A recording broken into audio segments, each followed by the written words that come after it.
The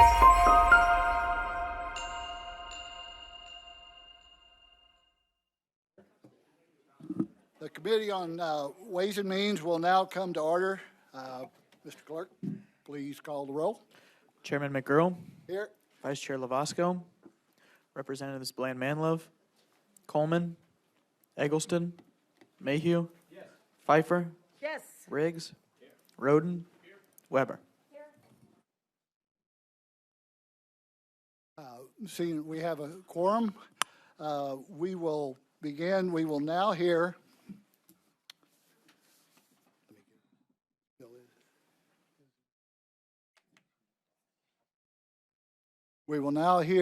House Bill 1905, Representative Shaw. And before you get started, Representative, we're going to be jumping around just a little bit because of to kind of coordinate with some of our members that's at other committees, and then in addition to some of our presenters that need to be in other places also. So, Representative, with that, please begin. Thank you, Mr. Chairman, members of the committee. I'm Representative Dan Shaw from 113th District, Northeast Jefferson County. I bring to you today probably the simplest bill you will see come through here this year. It's House Bill 1905. It deals with sales tax being required to be paid on lost, stolen, damaged products. What happened a couple years ago, there was a retailer south central Missouri that had a freezer go out. All their product was damaged, had to be disposed of, and a sales tax audit at a later date found that they had to pay sales tax on the damaged food. The food that was never sold, never safe for consumption, the Department of Revenue required them to pay sales tax. Now, this issue has been resolved. However, we'd like to clarify it in law, and there's a couple changes we do need to make on this. There was a drafting error on the last page, on page 5. It crossed out section 143.011, which is actually resident tax rates. It should have been 144.011 was crossed out. As you see on pages 3, 4, and 5, there's a lot of text that's deleted. That's deleted for the purpose of there's a conflict between when Wayfair went in last year on that section. There's two parts of the section. One that goes into effect next year. One's in effect now, and this would merely it covers that. We'll make sure we have that in the amendment for next week. And then we also want to on page 3, the purchase of any retail by a retailer of products that are intended for resale but cannot be resold because of theft or because the product is damaged. We want to also make sure that covers doesn't conflict with other sections of statute for charitable purposes also. So we just want to clean that up. But the gist is, if it's stolen, lost, someone comes into a retailer, walks out with a TV, doesn't pay for it, should the retailer have to pay sales tax on theft? I think not. The retailer in question, it cost him over $30,000 and almost 2 years of lawsuits. It was found in his favor, but we want to clarify it in statute so that at some point, I believe we have some good minds that have come to the Department of Revenue, but I would say at some point that may not be the case. We'd like to clarify it in state law. That's it. Simple. Do you have any idea as to what kind of loss as far as sales tax having to be paid on these items that were through shrinkage or whether or through just theft? This was a creative way. Before, sales tax was never collected on those items. And the Department of Revenue, through some sales tax audits, started interpreting it that it was an opportunity for them to gain sales tax that wasn't supposed to be collected. So there will be no loss to state revenue. It's mainly really a protection for retailers in the state of Missouri. Do I have any questions for the witness? Yes, simply to inquire. Proceed. Hello. I like this bill. Fantastic. Vote yes, and we'll all like it. Well, I intend to, I hope. You said that it has been resolved. One of the questions I remember on the floor last year, and or at least I think I remember it, is that there were some questions about if there was need to prove loss and how that would happen. So what's the Department of Revenue doing about that issue now? Do you know? Well, I know they're under much better care now. I think that more sensible minds are in control. I feel comfortable that the way the sales tax audits take place now, retailers are pretty good about being able to identify shrink. And I think the Department of Revenue does a good job in the audit process to ensure that people who are trying to cheat the system are found. But reasonable shrink, I think, is, in this case, it was an insurance claim where the freezer went out. So Right. It was pretty simple. Okay, thank you. Any further questions for the witness? Seeing none, you may, do I have any witnesses in favor of? Mr. Chairman, members of the committee, my name is David Overfelt, and this afternoon I'm appearing before the committee for the Missouri Grocers Association, Missouri Retailers Association, and the Missouri Tire Industry Association. I've been here a long time, a lot of different department heads at Revenue, a lot of different auditors, and also a lot of different judges over at AHC. So we have seen some different opinions, and there has been times over the year we've had to come before you to correct some of the findings at the AHC because we lost, and I think the common sense of both parties in the Capitol was that, hey, that shouldn't have been a taxable item. So we've had to fix that. In fact, this bill would prevent that in the future on these items. Yes, we're working, needs to be a bit of a clarification because we do donate a lot of items that are close to their sell-by date or becoming perishable to a lot of charities in the state. And of course, we want to make sure that's clarified, that those donations are not a taxable event, as well as, of course, any unsellable item and theft. And frankly, some of the companies, the larger companies in the state, say when Famous Bar was downtown, now Macy's, there was an office just for the Department of Revenue auditor because they were in that office almost all year round because they're looking at the comparison of our inventories. When they do the audits, the way they can tell losses is there's a lot of information we keep on that justifies what the inventory was that show what was different. And of course, what they're looking for is clerical errors where we might owe, and they find that. But those are not counted then as theft items. So it is that complicated, and we do have those systems worked out, and it is quite a lot of work for the auditors in the stores. Do I have any questions for the witness? Seeing none, thank you, sir. Mr. Chairman, I'm going to go over to the other committees. All right. Thank you. I got a little bit ahead of myself here. Anybody that's to testify, be sure and put your witness form in the box or make sure it has been filed online. So with that, it looks like I do. I have some further testimony in favor of House Bill 1905. Good afternoon, Mr. Chairman, members of the committee. I'm Ron Leone, and I'm the Executive Director for the Missouri Petroleum and Convenience Association. So I represent many of the small businesses in your communities that own or operate gas stations, convenience stores, and truck stops. The sponsor and the previous witness have done a good job as to outlining why this is necessary. I'm sorry that a common sense provision like this is needed to be put into law, but apparently it does. And it just makes eminent sense that no sales tax should be owed or paid on products that aren't in fact sold. And we're grateful to the sponsor for doing this for us to clear up any future problems, and happy to answer any questions. Do I have any questions for the witness? Seeing none? Thank you. Thank you.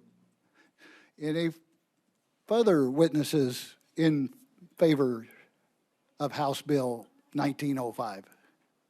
Good afternoon, Mr. Chairman, members of the Committee. I'm Chuck Pierce. I'm here today on behalf of the Missouri Society of Certified Public Accountants and Associated Industries of Missouri. Want to go on record in support of this bill.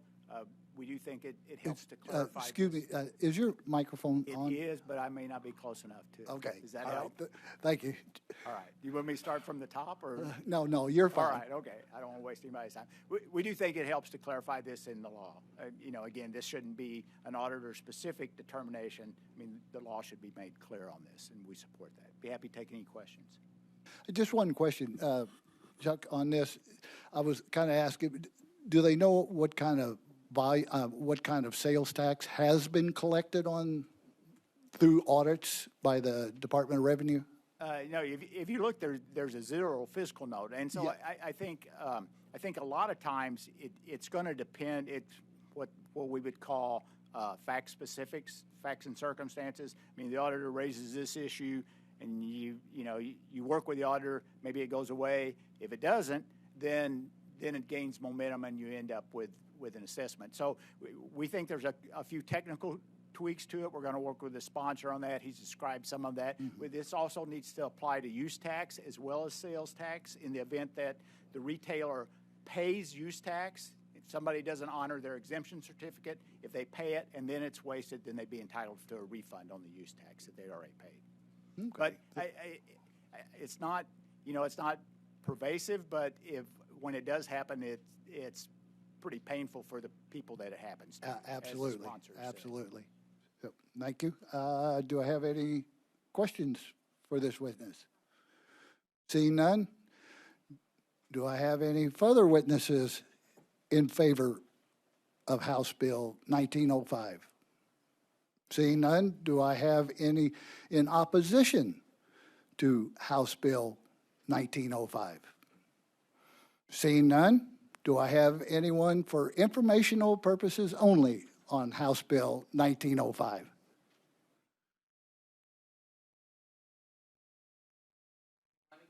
Yeah, yes. I think that's.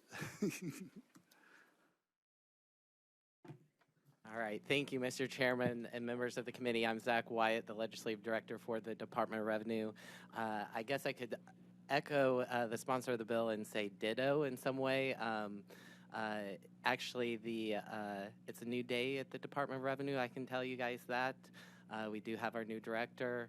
I work very well with him, and I do, though, think it would be nice to see some things actually codified in law because, as you all know, average time for a director at the Department of Revenue is probably 2 years. So this can change every 2 years. So if it's in law, it actually helps us out as a department. Any questions? Representative, To inquire. proceed. So I'll be brief. So one, have we corrected this issue? It has been corrected. Okay, so that's good to hear. And then the second part, when a business has damaged goods that they either destroy or get rid of, do they claim a tax deduction off of that product as well? I believe so that they can do that through their when they file their regular business taxes. Okay. So they get to take that as a loss or that as a deduction, and then But it's a deduction, not a credit, it's correct? not a credit. Okay, thank you. I may clarify that just a little bit for the representative. Yeah. Yes, what happens if it's not in your inventory at the end of the year, then it will be counted in your cost of goods sold as being an expense. So yes, it is picked up as a cost. Okay. Any other further questions for this witness? Seeing none, thank you. Seeing no further witnesses, that will conclude the hearing on House Bill 1905. Now, this is where we are the Committee on Ways and Means will now go into executive session. I move that House Bill 1864 be voted do pass. Any discussion? Seeing none? Mr. Clerk, take the roll. Chairman McGurl, Yes. Vice Chair Lavasco, Representatives Bland Manlove, Coleman, Eggleston, Mayhew, Pfeiffer, Riggs, Roden, Weber. By a vote of 9-0, House Bill 1864 has been voted do pass. And with that, we will go back into regular hearing. And I have House Bill 1981 presented by Representative Kelly. Representative, you can begin when you're ready. Good afternoon, Chair and committee members. My name is Ann Kelly, Representative District 127. This is a simple bill. Laugh, right? So all this does is give a tax deduction of $500 to teachers on educational expenses that they've already spent. That's it. Okay. Now, you said simple bill. The individual with always the simple bills was just here. That's why I said you have to laugh. So this would begin January of 23. And presently, and of course, this would be in conjunction with the fact that they get a $250 educator credit over on the federal 1040. So that would be in addition, the 500 would be. Correct. Is that correct? Yes. Do I, Representative Mayhew, To inquire. proceed. Thank you. Just piggybacking on what we just were talking about, in order for them to get this credit, they have to do the 1040 long form. Is that correct? Sure. Okay. Just curious about, because a lot of them are just 1040A people, so that I wonder if they would be aware that that's the form that they need to fill out. Yeah, I don't know. This deduction, right? They have to itemize, essentially. Yes, absolutely. Thank you very much. So, so I do have a question. The federal one just flows through, has an adjustment to income. You have gross income, then you have your adjustments to income to get to your AGI on your 1040, federal 1040. Then on the Missouri 1040, this won't be an above-the-line deduction. So I have no idea. So I mean, honest with you. because I don't think you want to. Well, I guess. So several years ago, whenever I was an educator, Missouri had a deduction that I was able to get, okay? And then they ended that. And the federal deduction was actually more than it is now. So this is just, I don't know how you're going to get there, okay? I'm not the tax person. All I know is teachers spend money every year on their classrooms, on educational expenses. And so this is to give back to them. Okay. Do I have any further questions for the witness? Representative Manlip? Thank you. Trying to find your fiscal note. Give me just a second here. There we go. Okay. Well, $1 million, that doesn't sound like, or 1.8. Teachers are definitely worth that. And that was my only concern, is what would be the impact, to our tax base, giving this credit. Do you have any idea how many teachers are in the state? Did it say anything on the fiscal note? Okay. Okay. Well, I'm not, again, once. Have anything on the fiscal note, Representative? I don't see. Oh, using the 65,410 number of federal filers DOC created. Okay. That was my question about how many people would this affect. Yeah. You know, that's always a good question. But I see nothing wrong with this bill, especially with the, funds that we have coming in. And again, they can decide not to fund it again, and we move on from there. But I know that my aunt was a teacher for like 30 years, and the back end she was a para, and she constantly had zooms and whams and cutouts and laminated and stickers and all kinds of stuff that she had to pay out of pocket. And since we do have one of the lowest teacher pay rates in the country, as we're trying to discuss now in other committees, I think this could be very helpful for them. So thank you for bringing this forward. Thank you, Representative. It looks like it's probably going to be a deduction on your Missouri A, which again will subtract from your Missouri adjusted gross income. Thank you for clarifying for that, Chair. Do I have any further questions for this witness? Okay, thank you. Thank you. Do I have any witness to testify in favor of House Bill 1891? You do, Mr. Chairman. Otto Fajan on behalf of Missouri NEA. 1981. We do support House Bill 1981. From what we can tell, our teachers in America spend over $1 billion of their own money every year to help support their classrooms. And this, we just want to go on record in support of this proposal. It's going to offer at a time when it's been tough for our kids, it's been tough for our teachers in the schools. Our schools are really struggling to keep teachers and other staff in the classroom.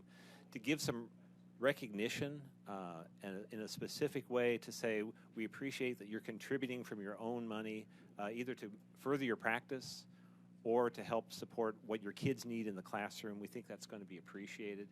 And so we would encourage you all to advance this. And I wanted to point out that this will apply under the eligible educator definition, a little hard to say.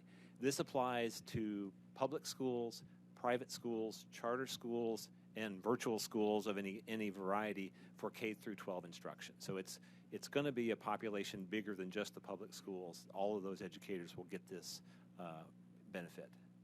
And also, it'll be able to be utilized if both, if it's a married filing joint return, both taxpayers will be able to utilize the deduction. That's also correct. There's some things that people come to me for answers on. Taxation isn't usually one of them, so I'm going to defer to the chairman's wisdom on that. Representative Mayhew. As a former school board member, this was a big, huge complaint of mine. We had a lot of teachers, and they were usually the younger ones who were fresh into it. They'd buy supplies all the time for their kids in the classroom, and we would never reimburse them. It'd be stuff that we should have been buying in the first place. So I'm glad to see that this bill came forward. My only complaint about the whole thing is that they, in order for them to get they have to itemize their deductions, and so would probably add something to the cost of them preparing their income tax return. And that's the only complaint I have with it. I wish it was honestly more. And I'll just defer to, I'll take that under advisement. I think either it is or could be drafted in such a way that it would not require itemization. It would be difficult, right? Because if you made it a standard deduction, then even those folks who didn't invest in their classrooms would take it. So I kind of see the need there. I'd love to see it if it was easier, so they could just do, TurboTax or whatever for it. But yeah, no, I honestly wish it was more. Thank you. Thank you, Mr. Chair. Any further questions for this witness? Thank you. Thank you, Mr. Chair.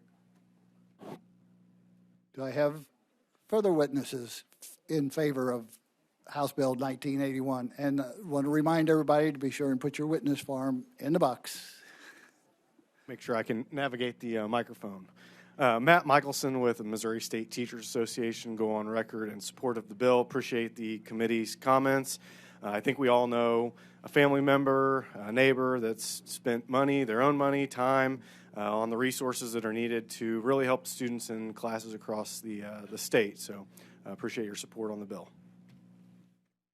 Any question? Representative Manlip? Sorry, clarification. Can you say your name and org one more time? Matt Michelson with Missouri State Teachers Association.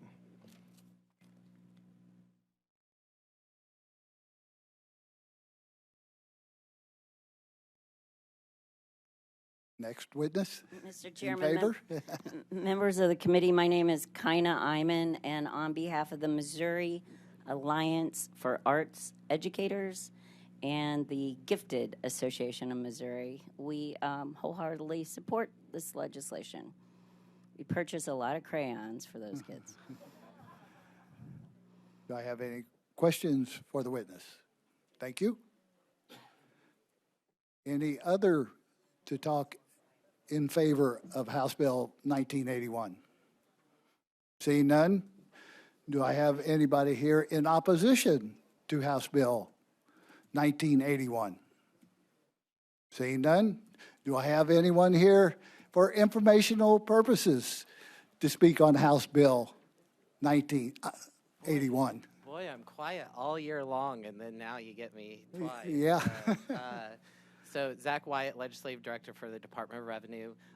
Honestly, what you could do, the committee could do, is instead of making this a deduction, which would be which makes them have to file an itemized form, you make it a subtraction, and that would put it above the line in Missouri. So I would say, work with your drafters or, work with the sponsor to try to get that. And then your fiscal note wouldn't.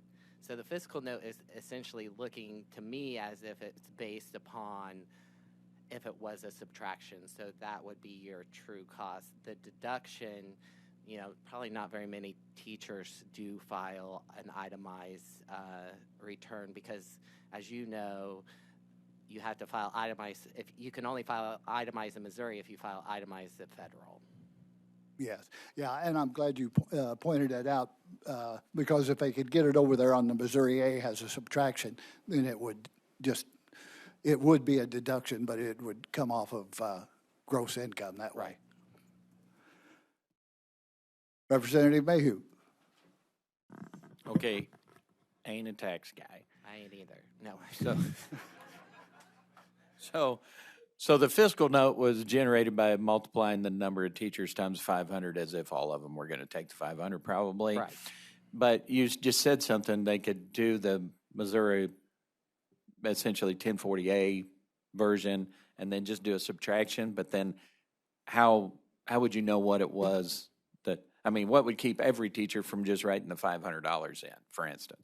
Well, there'd have to be some sort of, So there's like a K form or something that goes along with it or documentation. There'd be certain probably parameters that when, say, a customer were to submit their form, submit something. So when you submit your taxes online, usually there's certain documentation you have to upload.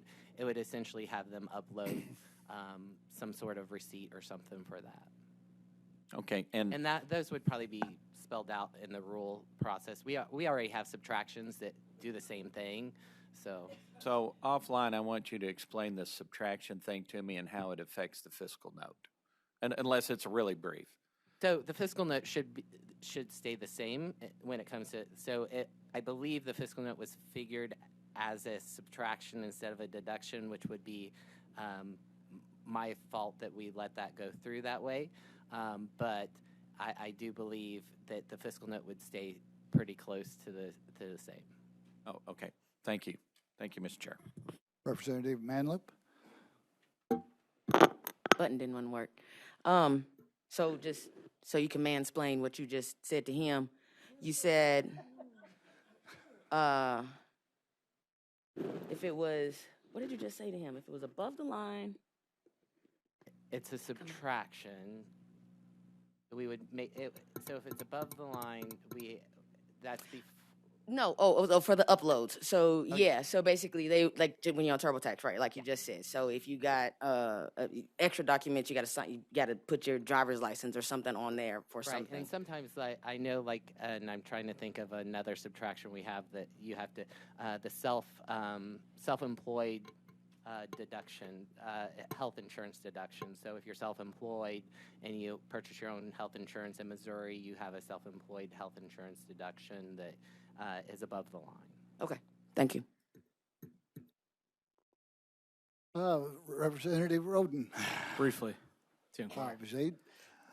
Does DOR have 2021's tax files available yet, or we still waiting on that for Missourians to start submitting their Oh, they've tax returns? so they started. We're starting. Refunds are going out.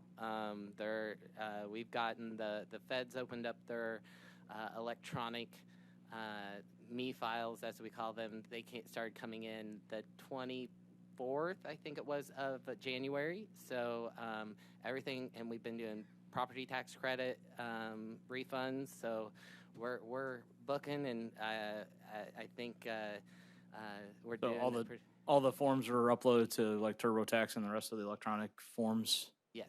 Okay. Yep.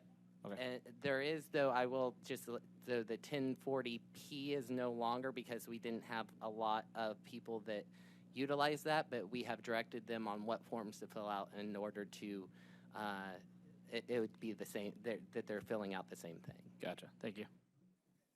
Any Representative Manlip? I'm sorry, that wasn't what I wanted you to mansplain. So you're saying that the fiscal note would be smaller if we used it as an itemized deduction because teachers don't make enough money to actually claim itemized deduction, so therefore it'd be smaller if you left it as a deduction instead of this subtraction. That would be my educated guess, because Yeah. we base this Yeah. upon 100% of the teachers that took it at the federal level would take it here, and they wouldn't qualify to be able to take it. A majority of them would not. Yeah, I don't have enough assets to itemize, so I get that. Okay, thank you, that was it. Any further questions? Seeing none? Thank you. Seeing no further witnesses, that will conclude the hearing on House Bill 1981. We will now hear House Bill 1992 by Representative Coleman.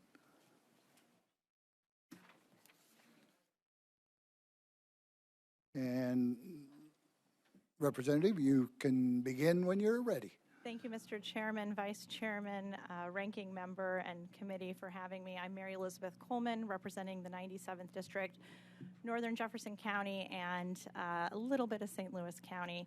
I just want to thank you all for hearing this bill. I'm distributing a proposed amendment that I hope that you'll look at, and I'll get into talking a little bit about the section, but I just wanted to start by saying our inflation rate right now in this country is approaching 7%. And so what that means for the average Missourian who's paid every 2 weeks is about 2 paychecks a year have been lost to inflation rates for rising costs, and groceries are no exception. The average Missourian spends about 6.4% more in 2021 than they did in 2020 on groceries, about $3,136 a year. In Missouri, the average Missourian is making about $29,000, so this is a really significant portion of their budget. Proposition C was passed in November of 1982. I am 40 years old this year, and Proposition C is also 40 years old, and what that did was put a 1% tax on everything across the state, and then there's also a 0.225% tax constitutionally that's going to DOR and the Department of Corrections. What this bill is proposing to do is to eliminate that tax completely. There was a push under Governor Nixon to eliminate the grocery tax, so some of you might be surprised to see a bill eliminating grocery tax. If you've been around a while or you've been following politics for a while, you might have thought, hey, we already did that. But if you look at your receipt on the grocery stores, what you'll see is that there's a bifurcation. So they dropped the rate from 4.225% down to 1.225% by not eliminating that Proposition C tax. So what I'm distributing to you guys is an amendment because the drafter and I worked very hard to get this right, but as in all things, there's some changes that I'd like to make. There was a concern in the fiscal note that by doing some cleanup language, we thought if we eliminated the tax completely and that there would be no reason to have a carve out for SNAP recipients. The intention of trying to make groceries cheaper for working families by eliminating this tax certainly did not intend to then make it taxable for SNAP recipients. But when we got that fiscal note back, there was some concern that maybe by getting rid of that language, we would actually be adding the tax. I thought by getting rid of the tax completely, we didn't need to also have that carve out language, but from a belt and suspenders approach, I'm asking if we could put that back in just to make it abundantly clear that we're not trying to tax the poor. And then I am working with the MML. There is an intention by me not to eliminate the taxes that voters voted at in their districts to put on themselves, but to eliminate that 1.225% that the state is collecting, not to address the local. We're still working with other attorneys to try to see how we can possibly do that in a way that also addresses that 0.225 constitutional piece. So you're going to hear a little bit of testimony from them. They're in opposition right now, but we're working together to try to see how we can craft the bill to close that gap. I think that covers most of it at this point. I'm certainly open to any questions. I just think sales tax in general is the most regressive tax that we can have. And taxing the poor is an atrocious use of, or just a really horrific way to operate state government. And so anytime we can eliminate a tax, I'm certainly in favor of that. And eliminating a tax that hurts the poorest of the poor, I'm especially in favor of. And I'm open to any questions. One thing I would like for you to do is probably talk a little bit about, I know it says food to be exempt, but kind of to expand on that a little bit and a little more specific as Sure, so this is unprepared grocery items. I'm not proposing an elimination on items that are prepared or processed. So again, if you guys are used to looking at, I'm not sure who on the committee does their family's grocery shopping. Shout out to Chris who does that for our family. But if you look at it, you'll see that there's kind of that bifurcation where there's different tax rates. So for example, in the past I've filed and I'm advocating for a reduction of feminine hygiene product taxes and diaper taxes. I'd love to see us get rid of that as well. That's taxed at a higher rate. You'll see a processed foods like my kids beg me for Little Debbie's. Those are taxed at a higher rate. And then you have healthy organic, or not even organic, but just healthy food that is meat and cheese and bread and vegetables and fruit. And those grains, those are things that are taxed right now at that 1.25% that this would be getting rid of. In Missouri, about 35% of our adults are obese, 31% of kids. It's expensive to eat healthy, and I want to do everything I can to try to help Missouri families. Okay, thank you for that. Questions for this witness? Representative Mayhew. Okay, so I assume all of what you just said is somewhere buried in these references to these other sections? Yes. So we are, and because the language it looks like here says there shall be no tax levied and imposed under this chapter on any retail sales of foods. So restaurants are... They're not included, no. So if you look through and follow those citations into the definitions, it clarifies that. And I'm happy to talk more offline. So the amendment you're talking about is going to affect the fiscal note in some form or fashion? I don't know. I assume that it's going to address the SNAP carve-out piece of the fiscal note, but I'm not until I think hopefully our representative from the Department of Revenue could discuss what that's going to look like. He's on a roll today. Okay, so. well, I'll probably let them come up and answer that question, but just so you'll be prepared, Yeah, I just am not, since I don't make those fiscal notes, I don't want to make a claim about how it's going to address it or not address it. But I mean, we might be we can surmise that it's going to go one direction or the other.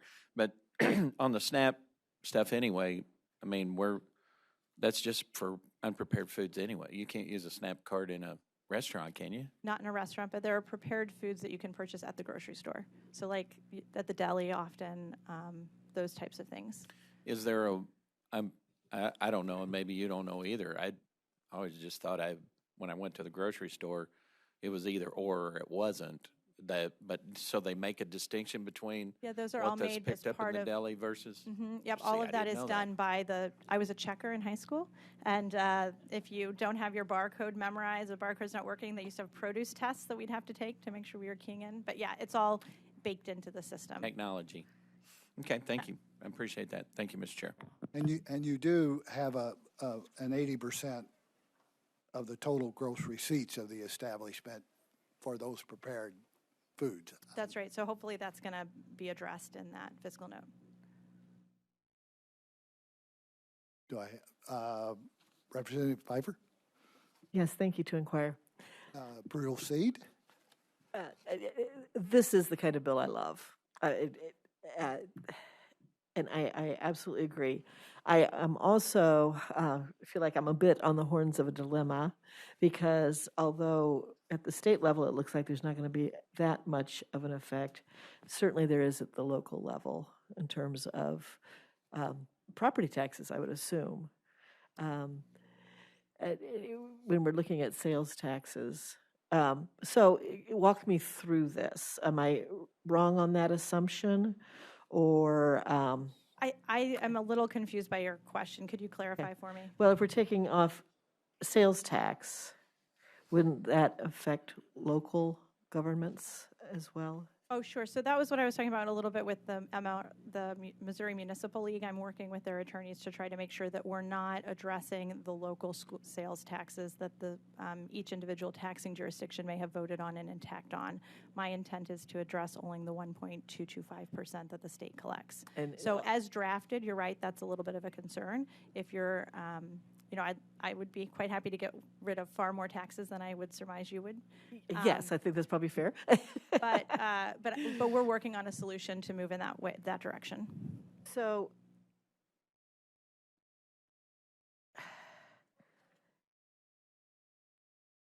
as it stands now, what does this 1% sales tax, where does that money go?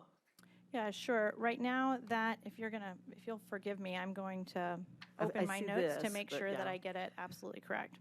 So Section 144.701 provides for the 1 cent sales tax, and right now it's going into the school district trust fund. So this that was passed, again, I was kind of talking a little bit about Proposition C, passed in November of '82. It had a number of different issues related to school finance, but the big piece of that was that 1 cent statewide general sales tax increase. And so these revenues are distributed to the 520 school districts and charter schools, and to also the Division of Youth Services. So these sales tax are collected locally, so it would be a little bit of a less administrative expense because they're not going to be collecting it and then remitting it to the state. They'll just be collecting their other their other pieces that they're responsible for.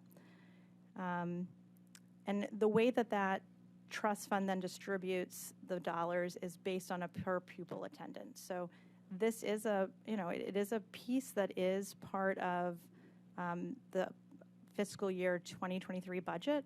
The governor had recommended $195 roughly million in proposition sales tax funding to be distributed to the schools based on that weighted average daily attendance rate of approaching $1,300 a student.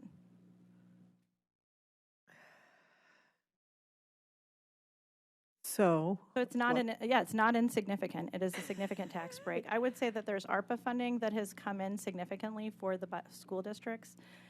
They're receiving not just ARPA, but from another number of funds. And if I can, I just think that I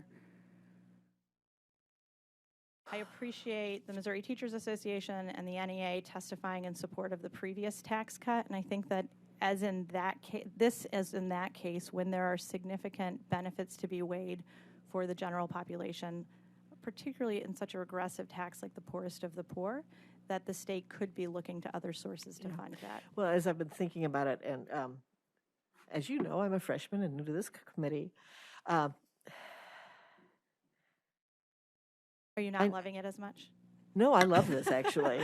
Actually, I like this stuff. So, but I don't necessarily understand how the different pots go together. Yeah, and to be clear, Representative, I've never served on the budget. This is my 4th year, but I don't completely understand how those are related either. What I do know is that the school districts have had an incredible intake of funds that is both limited in use, but also open so that they're able to sub in general revenue. So for example, like if they wanted to buy a new air conditioning unit to try to get a higher filtration because of they COVID, could do that. They could use the ARPA funds, but they had already budgeted that with GR. They could pull their GR back and have that additional money. So the thing that concerns me about that, though, is with the fiscal hat as well as the pastor hat, we hope this crisis is going to end, and then the funding will not be there. Yeah, I'd like to stop deficit spending too. Yeah. So I guess, but kind of the bigger picture question is, as Wayfair money starts coming in, and that goes into general fund, but is there a way for that to somehow take the place of this for schools, or part of it? I certainly think that communities are going to address that need in a variety of different ways, and the state can as well. Okay, well, thank you. I like the idea. I'm not sure how possible it is now. Thank you. Thank you, Representative. To kind of to clarify this, also, this sales tax reduction is a small portion of what will continue, because any of your other sales, whether you're buying whatever you buy, those sales tax will continue, and that 1% will also continue to go to schools. In addition, she mentioned the Wayfair has counties and municipalities come online with that. That will also generate that 1% on those sales. So there will be some replacement revenue that will come in to play.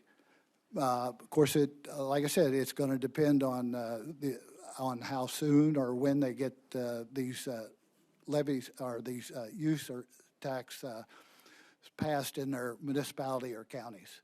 Thank you, Mr. Chairman. I'm glad you brought that up, because I think that, again, as we are seeing additional taxes levied on the citizens of Missouri, it's important to cut back where we can for those essential services like food. There's just nothing more essential. Okay, thank you. Representative Roden. To inquire. Proceed. So I just want to clarify, you're going after the 1.225%, correct? Yes. Okay, and then 0.225 of it has to stay in because it's a constitutional requirement by the Conservation Department, correct? No, when I've been working with the drafter, my understanding is that we're trying to find a way to see if we can thread the needle. Right now, if we completely eliminate that tax by definition in the code, we think we can eliminate that constitutional piece of it, because it's not for the entirety of that tax would no longer exist within statute. So I think that there's a way to get rid of it by definition if we handle it in that way. But it becomes difficult then to exempt the pieces of that tax that has been enacted by the local taxing jurisdictions, which I'm not attempting to get rid of. Okay, so we're working on trying to figure out, do we either exempt the 0.225 as well, because we're eliminating by definition that type of tax in the statute? Okay, and so also let me kind of do pull some up quick other math pieces? here, and I'm looking over things. So a family of $29,000 obviously doesn't have a whole lot of money to spend on food for the year. But if we took on average, say, $12,000 that they spend on groceries, so $1,000 a month, roughly we'd save them about $147. That's real money in somebody's pocket. That's right. So $2.82 a week. I think if you're living on $29,000 a year, that an extra $146 is not something you're going to sneeze at. Well, I mean, at $29,000, you also qualify for other programs. So I don't Well, necessarily actually, that's a really good how- point, because it does get, when you're starting to look at where those taxes intercede, you have people who are qualifying for WIC if they have a young child or a disabled person in their family, or they've got. Because, I mean, right off the bat with minimum wage, I mean, we're talking about $15 an hour today. You know, that's $31,000 roughly. So An average Missourian, when I was doing my research for presenting this, spends $3,000 for a single adult on groceries. So 1% of that, it might not be moving the needle dramatically, but it certainly isn't. It isn't something to sneeze at either. Well, I think if we're going to look at that, I think we need to look at something a little bit more substantial than $147 per returning back 5.3% of their income tax, or eliminating personal property tax would be a little bit better use of time and returning a little bit more thoughtful money of the people, the taxpayers' money back than I would just love to sponsor that bill if carving. you'll file it. I appreciate your desire to reduce taxes. I just I don't know if we're doing anything worthwhile at $147 Okay. for the average. So thank you. Thank you, Representative. Any further questions for the witness? Representative Manlove. Thank you. And I had to step out for a second here. I'm running between committees as well. Busy time of year. It's crazy right now. So can I hop over to your amendment or your Yeah. proposed amendment real quick? Absolutely. So I see that on lines 9 and 10. I think I handed them all out, if you'll forgive me. Okay. Well, there's one part that says section 144.037. Oh, all right, there you go. Thanks. Line 9 and 10. Mm-hmm.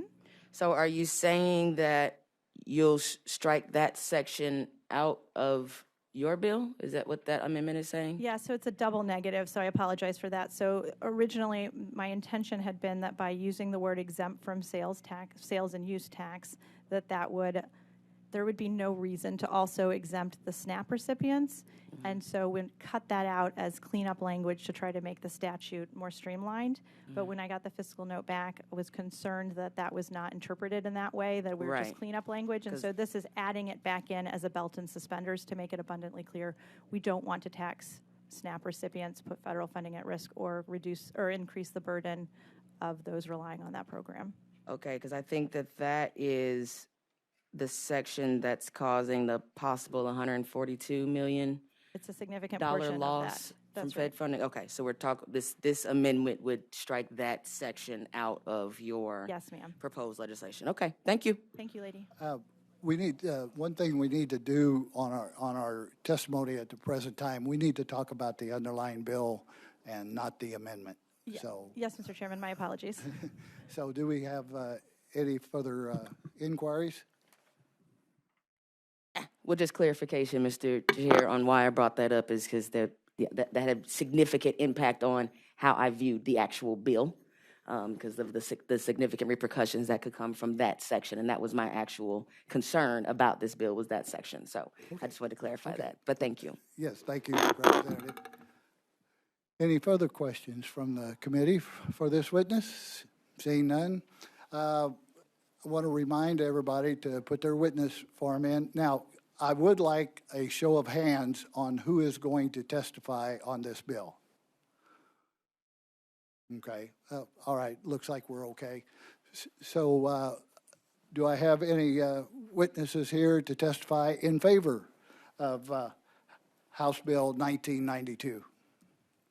Okay, yes, come on up, and state your name and make sure you have a witness form.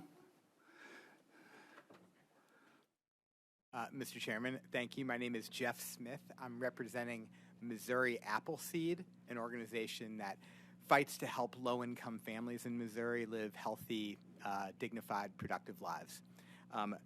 We support this legislation because the food sales tax is a regressive tax that falls most heavily on the working poor. In Missouri, the working poor pay a far higher percentage of their income in sales taxes than do the rich. On average, Missourians in the lowest 20% of earners, which is making less than about $18,000, pay 6% of their income in sales taxes, whereas the wealthiest segment pay less than 1% of their income in sales taxes. And so, being that Missouri is one of only 13 states that have a sales tax on groceries, we'd like to see Missouri join the vast majority of the country and repeal this tax, particularly at a time when food prices have risen so quickly over the last year. I'll be happy to take any questions. Any questions for this witness? Seeing none? Thank you. Thank you, and thank you to the sponsor. And do I have further witnesses to testify in favor of House Bill 1992? Good afternoon, Chairman, members of the committee. My name is Mallory Rush. I'm the Executive Director at Empower Missouri. We run a statewide food security coalition representing over 100 food banks and other food security organizations across the state. I want to thank Representative Coleman for sponsoring this piece of legislation, and I think that both the sponsor and the previous witness did a good job talking about the regressive nature of sales taxes, so I won't harp on that further. What I will say is that it is really important to remember that because of the really low nature of the income of folks in the bottom quintile of income earners, they spend over 25% of their income on food on average, which is why it's really important for us specifically to eliminate the sales tax on food. I also think it's really important to remember that Missouri as a state has already acknowledged that products that are life-sustaining should not be taxed, which is why we don't tax medications in our state. Food is, of course, also a life-sustaining basic human need, which should be accessible to all of our neighbors without a tax put on it. And in fact, Missouri is one of only 13 states in the country that has a sales tax on food. So we can join our neighbors by eliminating that tax. I do just want to quickly address two concerns that were raised during discussion. The first about the potential impact on education funding. I just want to be really clear that we shouldn't create a false dichotomy here, that it's really important to remember that this shouldn't be a one or the other type of situation, that we can both think about great ways to make sure that education is being funded in our state while not ensuring that that burden falls on the poorest citizens of Missouri. The second is that I actually really I appreciate the question of, is it worthwhile from Representative Roden and, the quick calculation of what this might save some families. I would really echo the sponsor that what seems like a relatively small amount of money to some of us is very impactful for families who are existing on a shoestring, but also want to make a pledge that Empower Missouri as an organization, if this bill should pass the General Assembly, would intend to then take the leadership of this body to localities around the state and ask them to significantly reduce or eliminate their local sales taxes on food, asking them to think of a better non-regressive way to ensure that their own budgets are met. Thank you very much for your time. Do we have any questions for this witness? Seeing none, thank you. And do I have and testify in favor of House Bill 1992? Mr. Chairman, members of the committee, Jasmine Wells on behalf of Missouri Century Foundation, just going on the record in support of the bill. Okay. Do I have any questions for this witness? Seeing none, next witness in favor of House Bill 1992. Do I have any witnesses here to testify in opposition to House Bill 1992? Please state your name and you can begin when you're ready. Thank you, Mr. Chairman. Mr. Chairman, members of the committee, my name is Richard Sheets, and I'm with the Missouri Municipal League. And the Municipal League is concerned about the bill as filed, and as the bill that you're seeing before you today. And it's primarily dealing with our revenue source. Sales taxes are the primary local government municipal revenue source. And in addition to just being the major revenue source, a number of our sales taxes, especially our capital improvement sales tax, sometimes our community improvement district sales taxes are tied to bond issues, and reducing the revenue from these sales taxes could affect our bonds and being able to pay those back, and there's some consequences when you don't pay your bonds back. So I think there's a lot of consequences to this. Our local sales taxes pay for a lot of important services, and reducing that revenue stream would just mean either cutting those important services to everyone or raising other taxes like property taxes. And so this state, we've given local governments the authority to use sales tax. We appreciate that. And as Representative Coleman indicated, I've visited with her. We're working to address that concern and to eliminate the local government sales tax in the bill. So we'll be working very closely, and we're committed to come up to a solution. I'll try to answer any questions. From where the bill is written at the present time, though, this is only the state. It's not. This doesn't include. Well, the way we read it, I mean, I think it needs to be clarified. When we first read when we read the bill, it includes all sales tax. It doesn't have an exclusion. Because I believe locally, voted on sales tax, I think you would have to get those removed from the individual political subdivision. Wouldn't that have to be Well, voted out? it wouldn't eliminate those taxes. It just reduces the products that those taxes would be levied against. And Okay. and the way we read the bill, it addresses all sales and use taxes, which would include, in our estimation, local sales taxes and use taxes. Okay. Questions for this witness? Seeing none? Thank you. Thank you.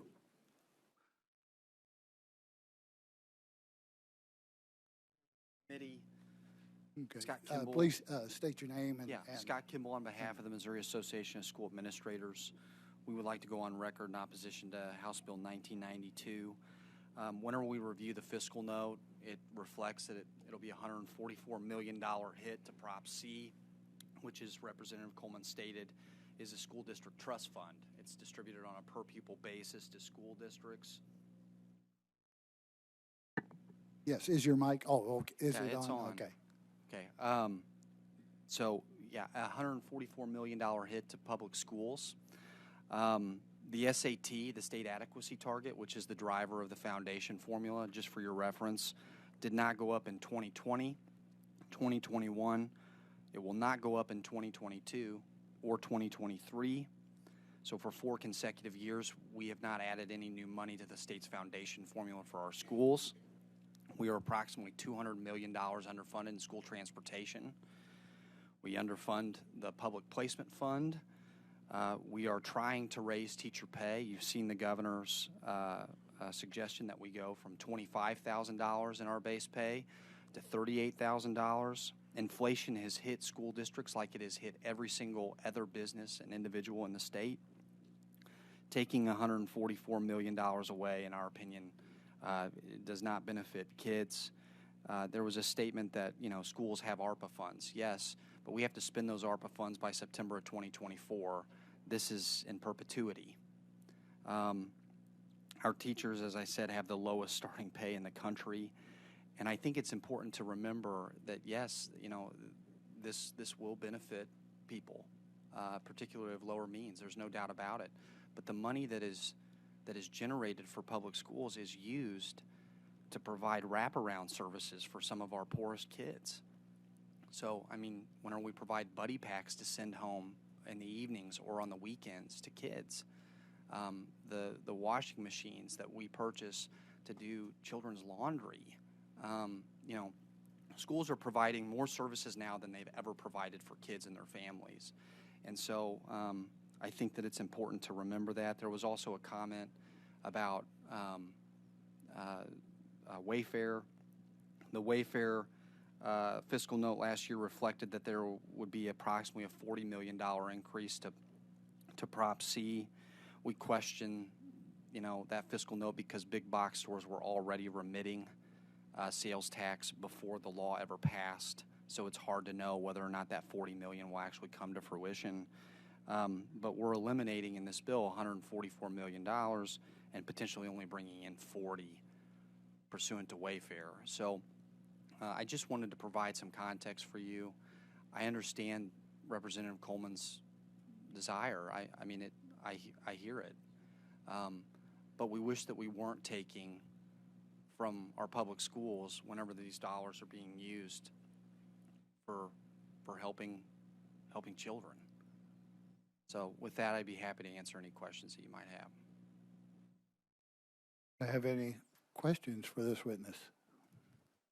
Yeah, on the, I understand what you're saying, that the Wayfair, it is an uncertainty at this time, but on the ARPA funds, though, that is till 24.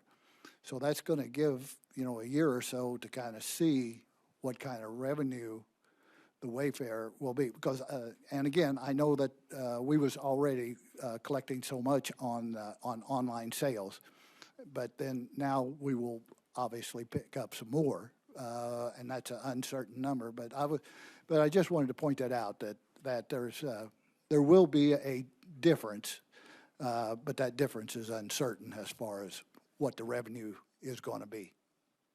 Sure, I agree with that. Any questions? Seeing no questions, thank you.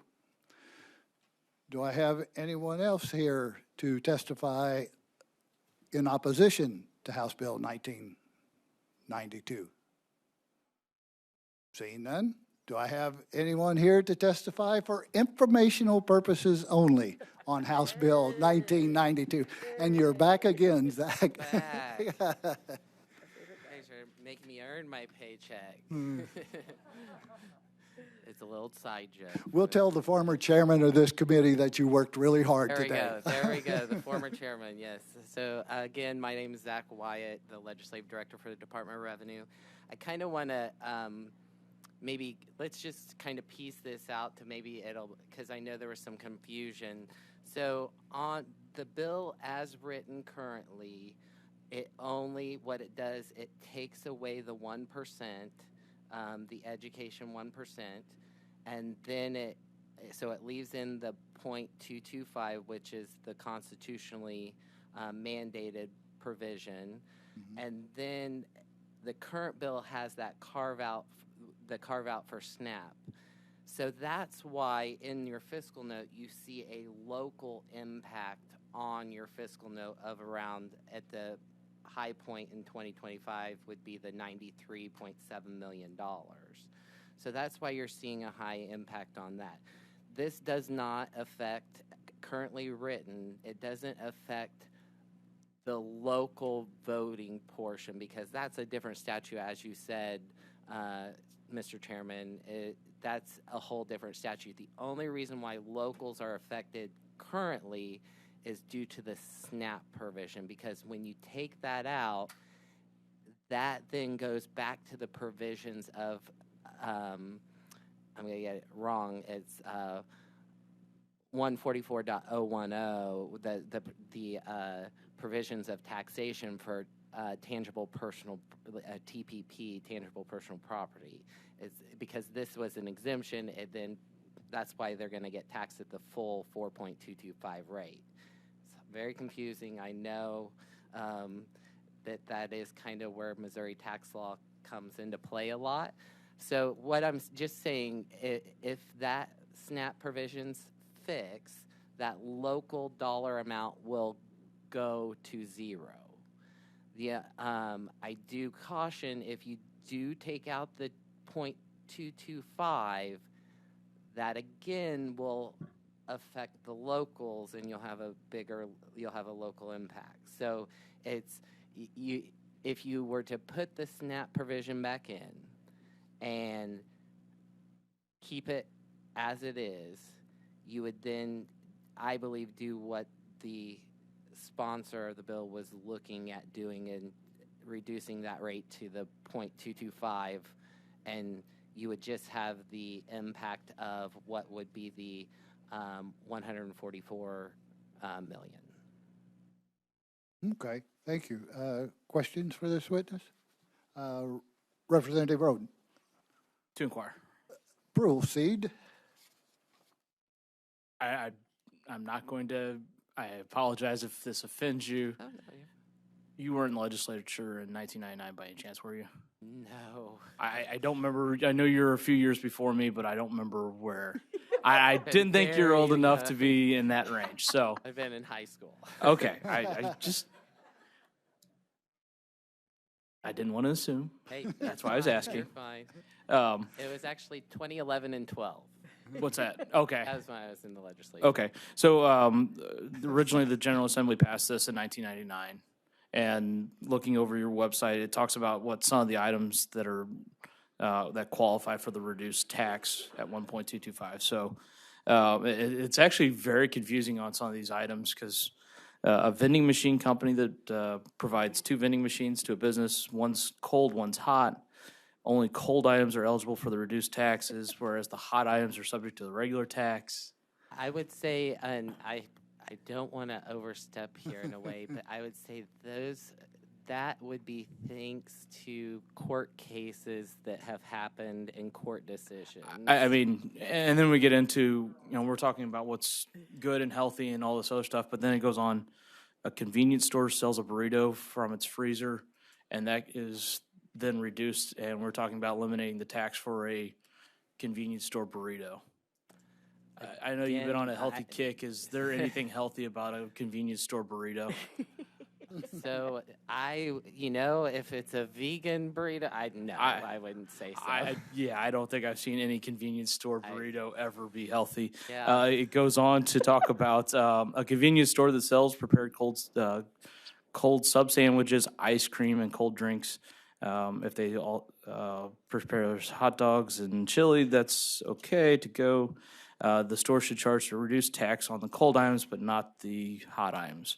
So ice cream is in the reduced tax. So great, healthy item right there too, huh? Oh, yogurt frozen yogurt has become my friend. So okay, but I mean, the specific used on. I'm just going off your website. Well, so. And honestly, Representative, you do bring a good point up.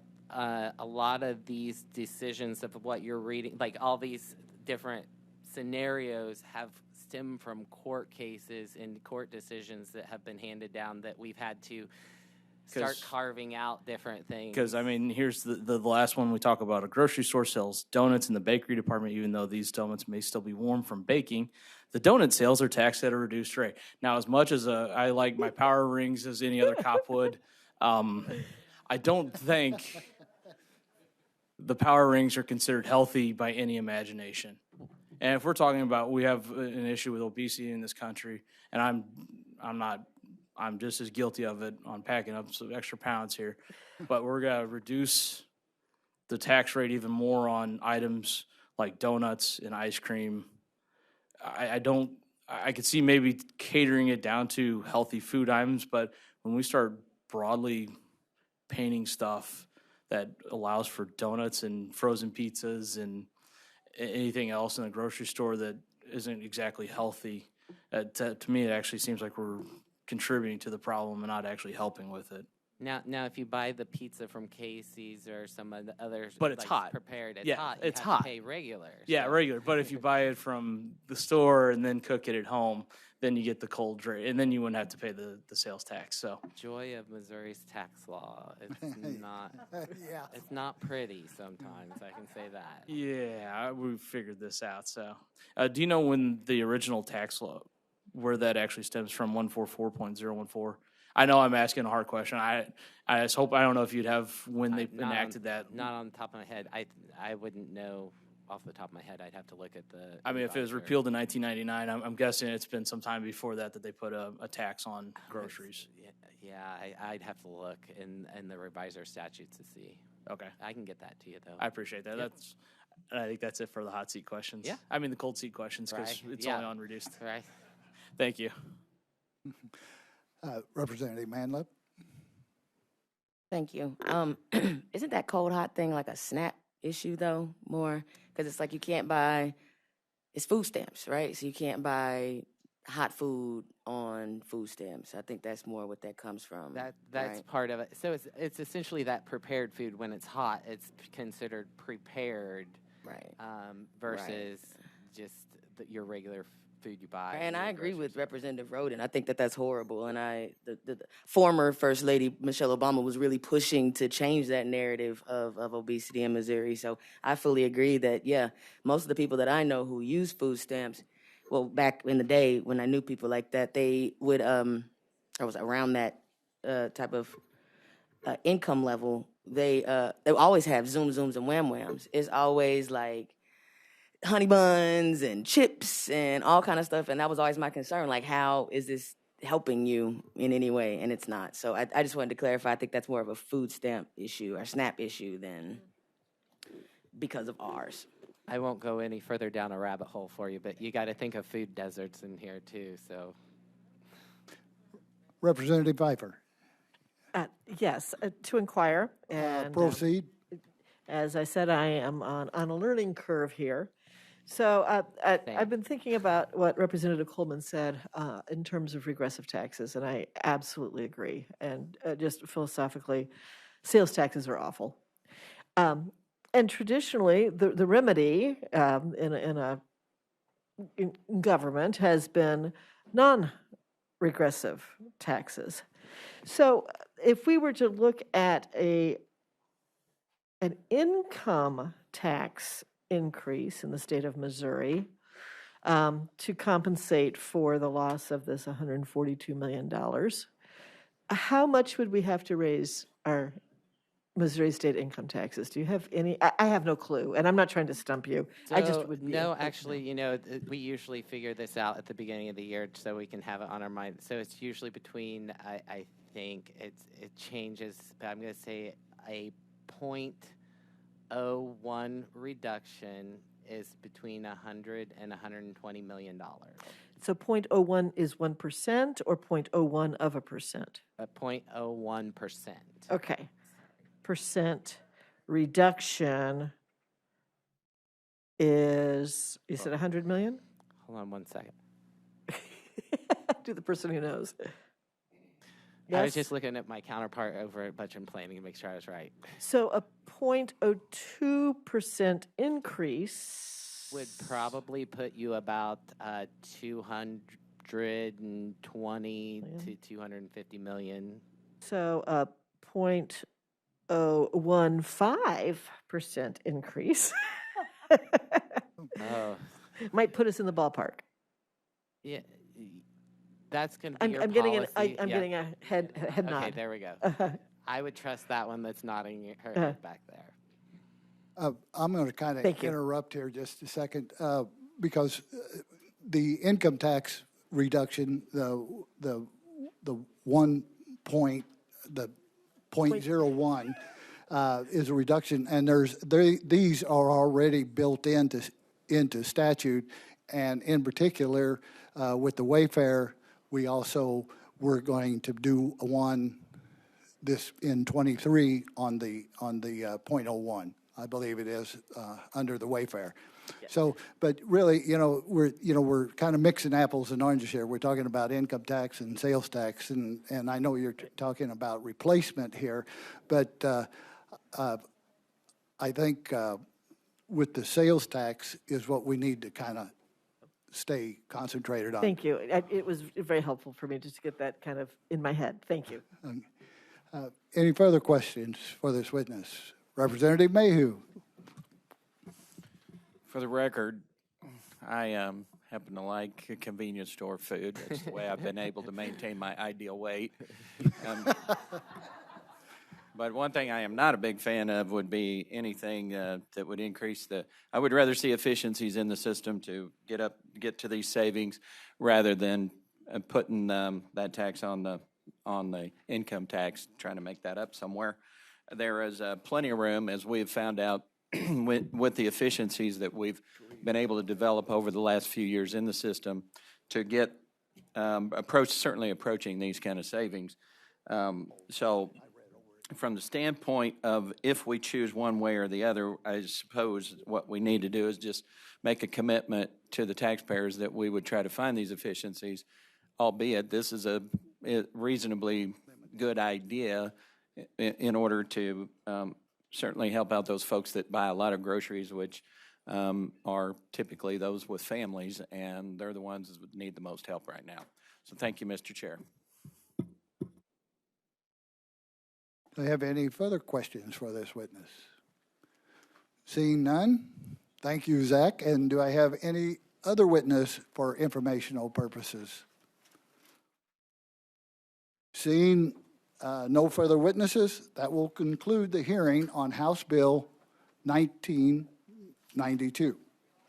We will now hear House Bill 2527, Representative Richer. You can proceed when you're ready. I know we're short on time and I talk fast, okay?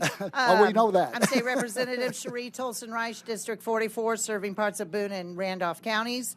I want you all to know this bill was heard in Eric Griesheimer's committee last year, which is now John Patterson's, and it was voted out unanimously.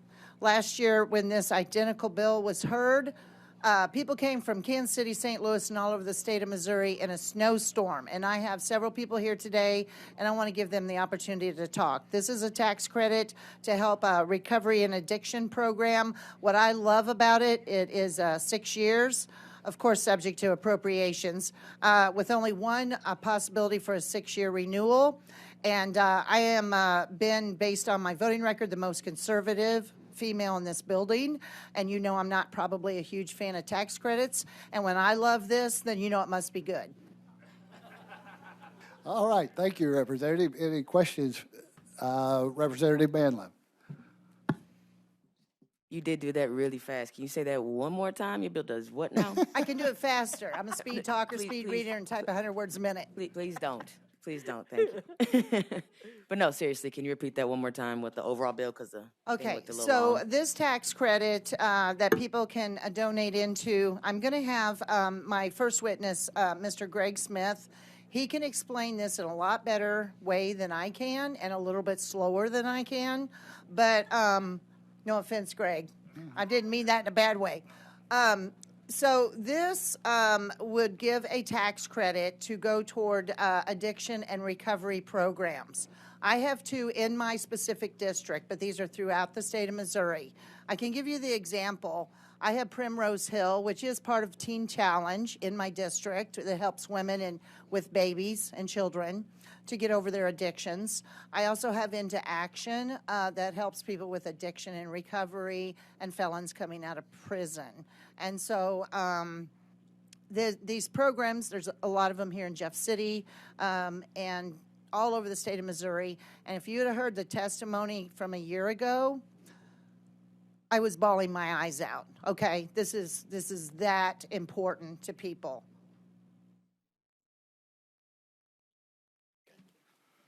Okay, Representative Weber. Proceed. Thank you. Thank you, lady.